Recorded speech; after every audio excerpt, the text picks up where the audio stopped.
You awake on day 2 and attempt to process the wild visions you had. There was a lot of visions. Were they memories or premonitions? That was funny as shit. Everybody's just riding by on chicken.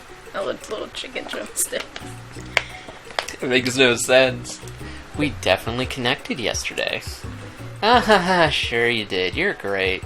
Why wouldn't he be into you, I guess? Laughing at the implication that you and Colonel Sanders might be a thing is definitely not cool. You are great. You have an idea on how to prove that your love is real. Well, if he's not into me, why did he tell me one of his secret ingredients? Your bestie's eyes light up. A secret ingredient? Yeah, I just said that. A secret ingredient. Is there a dramatic echo in here? Miriam checks to make sure you're alone before continuing. So, this summer while I was on vacation with my family, a lovely man approached me in the botanical garden where I was wandering. Uh-oh. This can't be good. He told me all about his passion for spices. Secret spices. The man even gave me some to show me what he meant. He said it was a powder created from the super duper rare dried flower petals, and that if I did him a big favor, I could have some of my own. Please, Miriam, don't tell me. So I filled my suitcase with them and brought them home. He was so nice, he even met me at the gate when I arrived. Later, when I cooked with them, a very strange feeling came over me, and the flavor was like anything I had ever tasted. I think you're being very liberal with the meaning of spices here. Whatever. Anywho, we both share an interest in cooking, so we've stayed in touch. Don't tell him the spice. Don't tell her the spice. I know. I bet he would love to know more about new spices. Well, I'm definitely not supposed to share Colonel Sanders' secret recipe, and besides, I only know the one ingredient, so I doubt it'd be much use to anyone. Please, please, please, please, it would mean the world to me. No one has to know it came from you, or from Colonel Sanders. Really, there's only 2 people it could come from. Yep. Make up a fake one. Yep. You quickly think of a fake ingredient name. I don't know, how about... It was Eye of Newt. I know, sounds like some kind of witch's potion, but what can you do? Eye of Newt. Wow, well, at least she's gullibly stupid. She's probably gonna put it in her cooking now. Oh dear. Before you can ask her to confirm what she was definitely not texting secrets to other people, you're interrupted. A wind rushes in. Oh shit, here come the cherry blossoms. That could only mean one thing. On a horse. Where the fuck The grandest of grand entrances. You got petals going. There's a horse. Where the fuck did you get the horse? I have no idea. It's Colonel Sanders. He's arriving at school. Where the hell are you going to park that? In parking. Oh, hell. Stand back and admire his majestic glory. Yeah? Colonel Sanders' horse is truly a thing of beauty. Without ever acknowledging that he's being watched, he does a short horse dance before dismounting with a flourish. He then slaps the beautiful creature gently on its rear, sending it running free into the countryside. What the hell? I don't know. God damn it. You are so struck by the sight of him that you lose the ability to speak coherently. Oh, I didn't realize anyone was watching. Don't worry, he knows his way home. Well, that's good to know. Did you just steal a horse just to ride it here? Yeah. You attempt to contemplate Colonel Sanders, but the words don't come out exactly right. What a horseful beaut you have. I mean, what a horseful beaut you have. Dang it, that's just what I said. Gentlemen, get a hold of yourselves. Save it for the arena at least, or don't. Honestly, what do I care? I've got lofty career aspirations to focus on. Maybe I can help you with your business plan. He's like, I don't give a damn. What is wrong with the dog? Puppy. Just then, Sprinkles arrives to signal the true start of the class day. He's panting, which doesn't seem that abnormal. He's a professor, but he's also a dog. Students, please take your seats.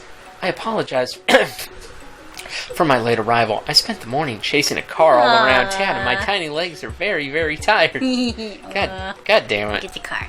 But I'm here now, and I hope you're ready to learn. Rub his furry dog belly. He loves it. Oh, did I just rub his belly? Oh, god damn it. Of course, that's what you would do. Rub your belly. That's what you would do. You would just patronize the teacher. Which is why in 1776, what does this have to do with anything? At the signing of the Declaration of Independence, it was a chicken who first signed their name. I don't think a chicken's like it. No, but you can't help but daydream shit. about Colonel Sanders, and you miss most of the important parts. When you come to, Sprinkles is holding a tray of food in front of you. Well, Gamebreakers, naturally this appears to be a sample platter.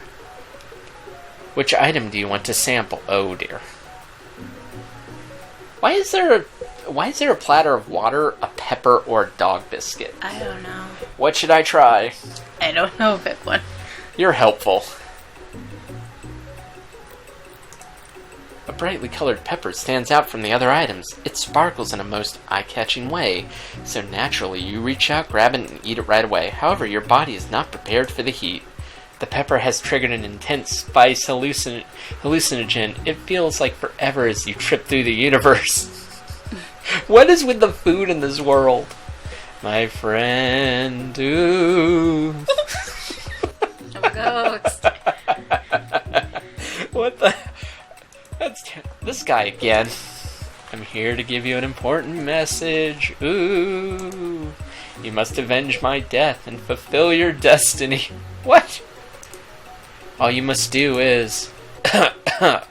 I was saying to fulfill your destiny, all you must do is... Sorry, I think I've still got some spice stuck in my throat. It's fine, I'll work through... to fulfill... the prophecy... You must. You feel yourself begin to regain consciousness. Sorry, not gonna help. Oh, man. Puppy's mad. You come to and find everyone is staring at you. Whoops. That pepper was the last of its kind on Earth, and now it's gone forever. Why the hell did you put it on the sample platter? Oops. You think to yourself, geez, I should pay better attention. We all make mistakes. I'm sure he'll forgive you. Someday. Come on, it's time for lunch. Just as things reach a boiling point, Sprinkles steps in. Surely he'll put a stop to this madness. No. Now, students. Please settle down. This is a lunchroom, not a sports court. Finally, a little sense. You breathe a sigh of relief. At least, not until we turn on the timer. God damn it. Sprinkles is a dick. Timer Just then, a huge light blasts you in the face, flashing the words, "Timer ready." That's what I'm talking about. God damn it, puppy. Puppy. Ooh. Bad dog. I stand corrected. The hallway builds a solid foundation of confidence that cannot be swept away. And that's an original quote by me, in case anyone was wondering. I hope its message lifts you to victory. Like a diamond, I was formed under pressure, and now it's my chance to shine. I will defeat you myself. You had his chicken, and you made mashed potatoes and gravy on day one. You're feeling like you can really press him here again. It's time to boil some water for the potato. Are we just going to make mashed potatoes again? Think fast. If the timer runs down, you'll be forced to pick randomly. Wait. Oh, hell. What temperature's water? Just pick one. That's right, but how would you have ever gotten into this school without knowing that? Winner gets to rub my furry belly. Yeah, we're feeling belly. We gotta win. Let that enticing offer motivate you. Hell yeah. You're gonna need to season this chicken before you cook it. You don't know Colonel Sanders' recipe exactly, but you have an idea. 11 herbs and spices. That's right, you might not know all the ingredients yet, but at least you're headed in the right direction. Oh shit. Yee. Now that you've gotten some basic steps going, it's time to elevate your craft. What state of mind offers the most flavor? What is it, gratitude? Yeah. Okay. That's right, you must never take this opportunity for granted if you hope to succeed. Your classmates are rooting for you, but Ashley is simply stronger and faster than you. You better pick up the pace if you want to survive. When you were a child, your father told you to never forget where you came from. Every day you meditate on his advice and draw energy from that place. Now would be a great time to harness that energy. Oh, shoot. That's right, this is your shot, and you're not going to miss it. Ooh. You try to shut out the noise of the arena and focus on your cooking. What is the sound of success? Shit. That's right, when they taste your cooking, they will be so taken with it that they will be unable to speak. You notice Colonel Sanders out of the corner of your eye. I believe in you, Gamebreakers. He's actually cheering you on. Yay! Which would be awesome, except knowing he's watching you makes you totally forget what you were doing. Shit. God damn it. Now all you can think about is Colonel Sanders. Make up time, you toss your biscuit into the stand mixer. As you do, the crowd gasps. Yikes. Bzzz. I know you love nothing more than seeing a fellow appliance you utilize in a kitchen battle, but sometimes that means sacrificing a personal touch. Bzzz. You might not have any hands, but Gamebreakers does, and a good chef needs to be touching the dough to know when it's properly mixed. There's an easy way and a hard way. You don't get far by going the easy way. When you hear everyone talking, you realize how serious your error was. You immediately shove your hand into the mixer. Oh dear. To rescue your dough before it's overmixed. Gamebreakers, no. But you're not fast enough and your hand gets stuck. It's immediately crushed by the quickly spinning beaters. There's no way you'll be able to use that hand for the rest of the match. Colonel Sanders shakes his head in shame. What you often find is that the easy way could turn out much, much more difficult. Everyone, stop what you're doing right now. This battle is over. Aw, that's too bad, and here I am with a completed dish ready to serve. Surely that makes me the winner by default. No, it wouldn't be fair to compare the two on account of Gamebreaker's injury. You see Sprinkles begin to lick his doggy chops as he locks onto the dish. But I suppose you should at least tell us what you prepared. Well, because I am the sweetest, I skip straight to dessert. What dessert? Not much of a dessert there. Under this white chocolate dome, you'll find a wide array of delight, taking you on a journey of flavor that tastes good and tells a story of excellence. I was going to ask Gamebreakers to do the honor, but since you're injured, I'm afraid that pouring this creamer of delicate hot chocolate sauce might be too difficult. Colonel Sanders, if you wouldn't mind lending me your strong, steady hand? Colonel Sanders pours the hot chocolate sauce on top of the dome, causing it to melt away, revealing the ingredients hidden within. What the hell? I have no idea. Is that a honeycomb? Yeah. Inside you'll find a delicately fried cheese crochet atop a slice of honeycomb, ice cream 2 ways, tender nougat, and pearls of blueberry galette. What the hell? Colonel Sanders seems intrigued, but perhaps not as impressed as he dips his fingers in the chocolate sauce. Simplicity isn't your strong suit, is it, Ashley? Oh, you. As he places a sauce-covered finger into his lips, Ashley leans over and whispers something in your ear. A dab of sauce sticks to his mustache. I'll keep it cool. Your rage burns so intensely within your eyes that they burst into flames. The flames cause your eyebrows to catch fire and turn to ash. They what? Getting quite literally there, aren't we? They fall off of your face, which means people will have a hard time understanding your emotions for the rest of the semester, perhaps forever. Shit. It's Colonel Sanders. He's probably here to tell you that he and Ashley are in love and have decided to get married. Escalated. Yes, it did. And he won't even ask you to cater his wedding because you're a terrible chef and an awful person. Okay. You try to hide from him, but he approaches you directly.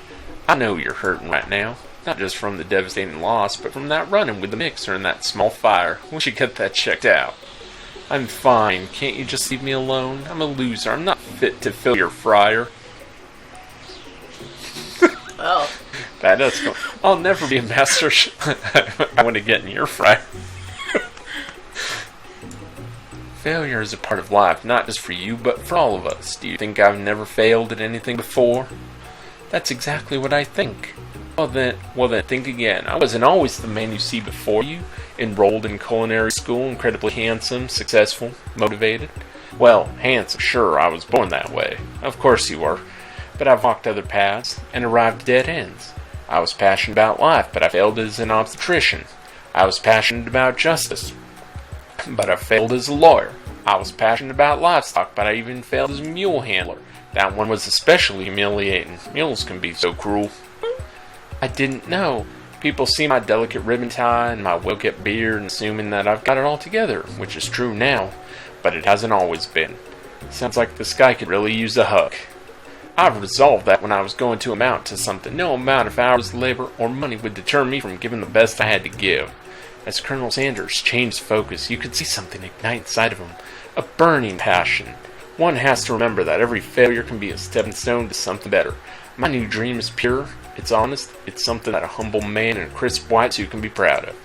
I will create a new chain of chicken restaurants that will bring joy to the entire world and make up for my past misdeeds.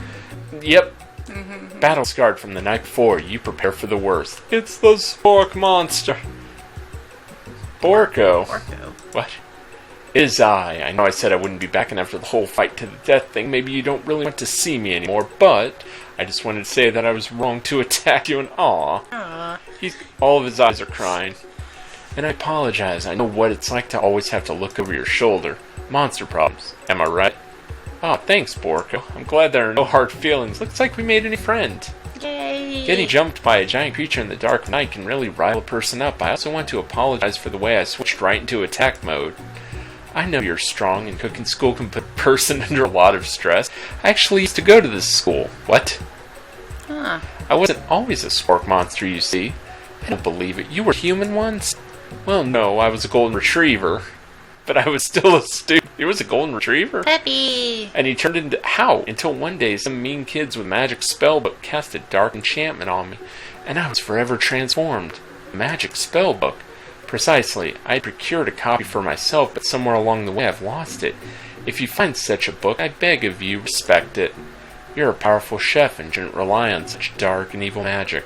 Personal invite. You can't imagine what Colonel Sanders' home must be like, but it sounds like you're about to find out. Stepping inside Sanders' home, surrounded by his things, you start to feel a special bond with him. Pictures of his life, and for some reason he's on a camp. I don't know. He's in Egypt. I don't know why. It looks like you're living such an exciting life, Colonel Sanders. Every day can be an adventure if you approach it with the right attitude. Long ago, I made the decision to never stop searching, never stop working, never stop imagining. Have you been working on any new recipes of your own lately? I'm always excited to talk about food with another ambitious chef. Oh, I'm sure that's not the only thing you want to talk about. Yeah. Well, there is something. It's just a side dish that I've been tinkering with, trying to find the right balance of flavors and textures. I'm not sure I've nailed it yet, but I'm close. Colonel Sanders' eyes perk up as he starts to wonder what dish you might be describing. It's meant to pair with something spicy or something crisp, perhaps both. KFC bowl. Now you've got him right where you want him. Should you reveal your new creation to him or keep it a secret just for you? Shit. I don't know. You can reveal it. Because it's Colonel Sanders. Yeah. Yeah, you decide that you're as ready as you'll ever He be. shares you a secret. One of the 11 herbs. So? You decide that you're as ready as you'll ever be to share your original cooking with Colonel Sanders. Before you can talk yourself out of it, you decide to dive in head first. You reach into your lunch bag for a special dish that you've been keeping on ice all day. I present to you my original coleslaw. God damn it. Of course, another KFC item. The shredded cabbage dish glistens in the light of Colonel Sanders' Luxe hideaway. Magnificent. Together you chow down on the creamy slaw. Blech.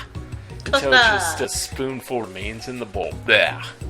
I don't like coleslaw. Oh, how are you? Do you mind if I hold on to the last bite? I'd like to have it around so that I can admire its taste later and think back on this moment. Oh, you share coleslaw with That is fucking creepy, dude.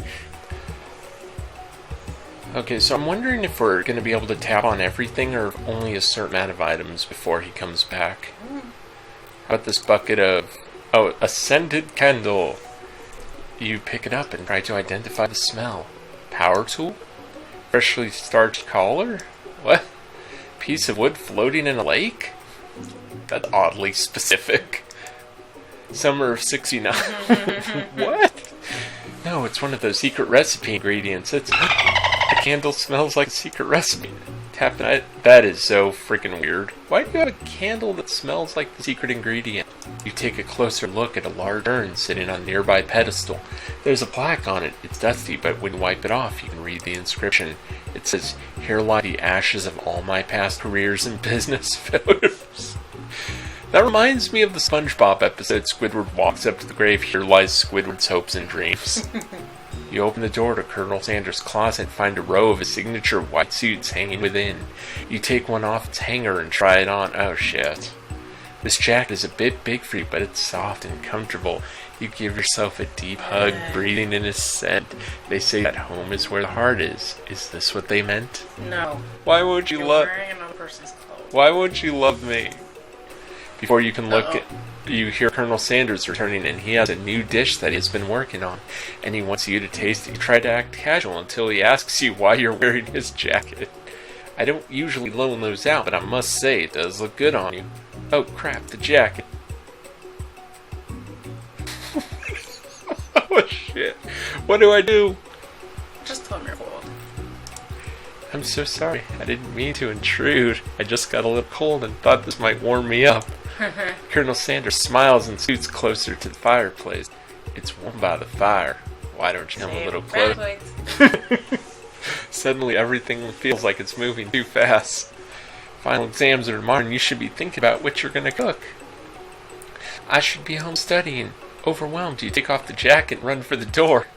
But the thought of leaving the Colonel in the midst of such an emotional breakthrough gives you pause. You stop yourself. Colonel?